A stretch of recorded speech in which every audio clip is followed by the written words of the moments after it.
Shri Swami Samarth friends, आज बुध प्रदोष था तो आप सबको मेरी तरफ से बुध प्रदोष की शुभकामनाएं। और जिन लोगों ने किया है उन लोगों के लिए, जो लोग करते हैं और जो नहीं भी करते उन लोगों को एक बात बताना चाहती हूँ। जो लोग प्रदोष व्रत करते हैं उनको बुध ग्रह उनका अच्छा ठीक होता है। और बुध का मतलब होता है बुद्धि के जो ग्रह होते हैं वो बुध भगवान होते हैं। तो जो नहीं किया है उन सबको अच्छा ही, नहीं किया तो कोई बात नहीं, नेक्स्ट टाइम कर लेना। आज जब बुध प्रदोष था तो फ्रेंड्स आज जो अभी ज्येष्ठ मास के शुक्ल पक्ष से जो पूर्णिमा आने वाली है, आज से 2 दिन के बाद आने वाली है। आज 19 तारीख है, 20, 21 को भी है और 22 को भी है। तो हमको कब करनी चाहिए जानकारी सुन लीजिए फ्रेंड्स। क्यों तो 2 दिन की जब पूर्णिमा पड़ती है तो एक दिन व्रत रखना पड़ता है और उस दिन हमको पूजा करनी पड़ती है सत्यनारायण भगवान की। उस दिन भी हम कर सकते हैं, लेकिन पूजा करने के लिए चांद, जैसे हम व्रत रखते हैं तो उस दिन हमको चांद देख के व्रत तोड़ना पड़ता है, लेकिन पूजा हम उस दिन भी कर सकते हैं। तो आपको कब पूजा करना है और क्या दान करना है? आपको वस्त्र, देखिए पूर्णिमा के दिन आपको क्या क्या दान करने से क्या लाभ होता है। पूर्णिमा के दिन हमको चंदन का, तुलसी की माला का दान करना चाहिए। इस दिन हमको मंत्र का जाप करना चाहिए। आप महालक्ष्मी के मंत्र का जाप कर सकते हैं या फिर आप ओम नमो भगवते वासुदेवाय मंत्र का जाप कर सकते हैं। श्री हरि विष्णु के कौन से भी मंत्र का आप जाप कर सकते हैं। वस्त्र का दान कर सकते हैं, भूमि का दान कर सकते हैं। अगर इस दिन बच्चे का जन्म हो तो बहुत ही शुभ माना गया है। शालिग्राम का दान कर सकते हैं। इस दिन बच्चों के स्कूल में आप बच्चों के एडमिशन कर सकते हैं और इसकी इतनी महिमा है। फिर इस दिन में जो लोग, इस दिन क्या हुआ था, द्रौपदी जी का वस्त्र बढ़ाया था श्री हरि विष्णु ने, कृष्ण भगवान ने। इस दिन इस दिन जो पूर्णिमा आती है वो रक्षाबंधन की पूर्णिमा आती है। तो उस दिन श्री कृष्ण भगवान ने माता द्रौपदी जी का वस्त्र, जो चीर वस्त्र हुआ था, तो श्री हरि कृष्ण ने माता द्रौपदी जी का चीर बढ़ाते हुए उनको वस्त्र से दान, मतलब दान ही किया था। तो उनको बहन थी तो उनको वस्त्र से उनको दान किया था वस्त्र। तो इस दिन वस्त्र के दान का बहुत ज़्यादा महिमा है। इस दिन गुरु दक्षिणा भी ली जाती है और इस दिन गुरु मंत्र भी लिया जाता है। इस दिन सत्यनारायण की पूजा भी की जाती है। पूजा कथा सुनने से या करने से भी इसका विशेष महत्व होता है। इस दिन बच्चे का जन्म अगर हुआ, कौन से भी बच्चे का हो, पुत्र पुत्री, इसमें कुछ मायने रखते कि जन्म हो भी अच्छा है। और आपको व्रत करना है तो इसको आपको 21 तारीख को करना पड़ेगा। और अगर आपको दान धर्म है तो आप 22 को कर सकते हैं। जो व्रत करते हैं तो आपको चांद के देख के ही व्रत तोड़ना चाहिए, चांद को अर्घ्य देना चाहिए। और चांद को अर्घ्य देने के समय कच्चा दूध लेके फिर आपको चांद को देखते हुए, मंत्र बोलते हुए, आपको ओम सोमाय नमः बोल सकते हैं। आपको जो मंत्र आपको आता है वो मंत्र बोल के आप चंद्र भगवान को अर्घ्य दे सकते हैं। जैसे आप सूर्य को रोज अर्घ्य देते हैं, इसी प्रकार से आपको चांद भगवान को भी, चंद्रमा को भी महीने में एक बार पूनम आती है तब उनको अर्घ्य देना चाहिए। आपकी कुंडली में अगर चंद्रमा खराब है या नीच के है तो वो अच्छे होते हैं। चंद्रमा को त्राटक करने से हमारी दृष्टि में एक सम्मोहन आकर्षण आ जाता है। क्यों तो जिनका चंद्रमा ठीक नहीं है वो उनके डिसीजन लेने का भी शक्ति कम होती है, वो डिसीजन नहीं ले सकते बराबर, वो ज़्यादा ही भावुक होते हैं, इमोशनल होते हैं। इसलिए अगर हम चंद्र भगवान को देखेंगे और उनके नाम से उपवास रखेंगे पूर्णिमा का, तो हमारे चंद्र कुंडली में अच्छे होते हैं और हमारे कुंडली के अंदर जो भी दोष चंद्र के संबंधी वो ठीक होते हैं। तो फ्रेंड्स, एक आपका उपाय क्या करना है सुन लीजिए। हर महिला को उपाय करना है घर परिवार के लिए। पूर्णिमा के दिन अगर आप चाहे तो पूर्णिमा के दिन कर सकते हैं, शनिवार को कर सकते हैं या फिर मंगलवार को भी आप कर सकते हैं। आप किसी भी दिन से कर सकते हैं। महीने में एक बार करो या शनिवार मंगलवार को करो, हफ्ते में 2 बार करो, किसी भी दिन कर लीजिए, आपकी मर्जी है। ये ब्रह्मांड का सबसे शक्तिशाली उपाय है। क्यों तो ये उपाय जो है हनुमान जी के संबंधी। क्यों तो हनुमान जी स्वतः ही एक ब्रह्मचारी है, उनके उपाय जो भी होते हैं जबरदस्त होते हैं। किसी भी ग्रह की पीड़ा हो या और कुछ आपके कुंडली में कुछ पितृदोष हो या फिर कुछ और हो सकता है, दोष होता है कि और ग्रहों का भी हो सकता है। तो ये इतने अच्छे उपाय, ये उपाय मुझे पंडित जी ने बताया है, तो फ्रेंड्स अवश्य कर लीजिए। तो ये जो उपाय है आपको हर तरह की पीड़ा से मुक्त करने वाला है और आपकी पीड़ा ठीक होने वाली है। तो फ्रेंड्स, आप सबका स्वागत है श्री स्वामी यूट्यूब चैनल पे। तो भयंकर से भयंकर दोष अगर आपकी कुंडली में है, आपके जीवन में है, तो इससे नष्ट हो जाएगा।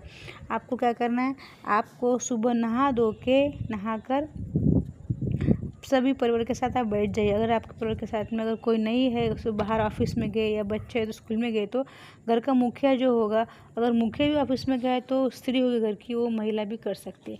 तो महिला को क्या करना है, नहा धो के भगवान के सामने बैठ जाना है।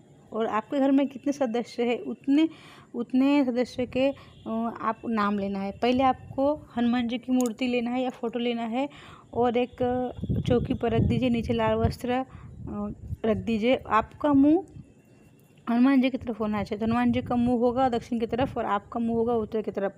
ऐसे आप बैठ जाइए। अगर आपके पास हनुमान जी का फ़ोटो नहीं है तो राम दुर्गा का फ़ोटो भी चलेगा। राम दुर्गा किसे कहते हैं आपको पता ही होगा, जहाँ पे माता सीता, लक्ष्मण जी और राम जी होते और नीचे हनुमान जी उनके पैर के पास बैठे होते, उनको इन फोटो को बोलते हैं राम दरबार जी की फ़ोटो। तो रख लीजिए, नीचे लाल वस्त्र रखिए, चौकी के ऊपर फोटो रखिए, घी का दिया जलाइए और एक नारियल लीजिए पानी वाला, और पानी वाला नारियल लेके सामने बैठ जाइए। जो आपने भोग लगाइए। नहीं तो कुछ आप गुड़ चना भी रख सकते हैं, भगवान के सामने रख दीजिए। कुछ भी स्वीट आप रख सकते हैं। इसके बाद आपके घर में सदस्य कितने हैं, उस सदस्य के नाम से एक कलावा लपेटिए। मतलब आपके नाम का एक लपेटिए और आपके बेटे के नाम का एक, आपके बेटी के नाम का, आपके पति, ऐसे करके जितने सदस्य आपके घर में उतने बार आप लपेटिए। 4 है तो 4 बार, 6 है तो 6 बार लपेटते जाइए। उसके बाद लपेटने के बाद 3, 1 या 5 इस तरह से आप उसको गांठ मारेंगे। गांठ मारने के बाद आपको क्या करना है, इसको गांठ मारने के बाद सीधा आपके परिवार के सदस्य के ऊपर से, अगर आपके साथ बैठे हैं तो उतारिए, नहीं अगर कोई आपके साथ नहीं बैठा, आप अकेली बैठी है तो आपको 11 बार उतार लेना है। अपने सिर के ऊपर से सीधा उतार लीजिए। सीधा उतार के हनुमान जी के चरणों के पास या राम दरबार की फ़ोटो रखिए, वहाँ पे आप उसको रख दीजिए। रखने के बाद आपको बोलना है हनुमान जी के सामने, सुंदरकांड का पाठ करना है। सुंदरकांड का पाठ आप करेंगे, आप चाहे 1 बार करें, 2 बार करें, 5 बार करें, लेकिन आपको ये करना पड़ेगा। कम से कम आपको, अगर टाइम है तो आप 2-3 बार कर सकते हैं, अगर टाइम नहीं है तो 1 बार भी आप कर सकते हैं। ठीक है, आपको 3 बार बोलने के लिए कहा गया है। यहाँ पे 3 बार ही करने के लिए लिखा गया है, बोला गया है पंडित जी ने, लेकिन आप चाहे तो 1 बार भी कर सकते हैं।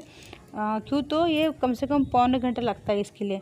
तो आप पौने घंटा एक टाइम का है तो आप कम से कम डेढ़ पौने 2 घंटे लगेंगे। तो आप देख लीजिए, आपको टाइम इस प्रकार से कीजिए।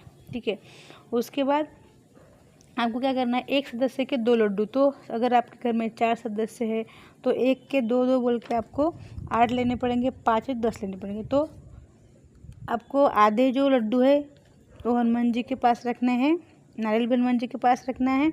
और उसके बाद जो आपने सुंदरकांड बोला है वो लड्डू और नारियल आपको ले जाके जहाँ पे शिव जी का मंदिर होता है वहाँ जाके आपको ये रख के आना है।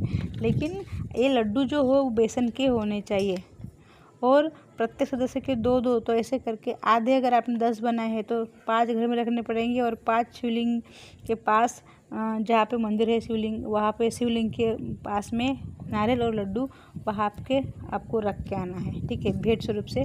बाकी आप घर के सदस्य खा सकते हैं, लेकिन बाहर किसी को देना नहीं है, बाहर किसी को भी आप नहीं दे सकते हैं।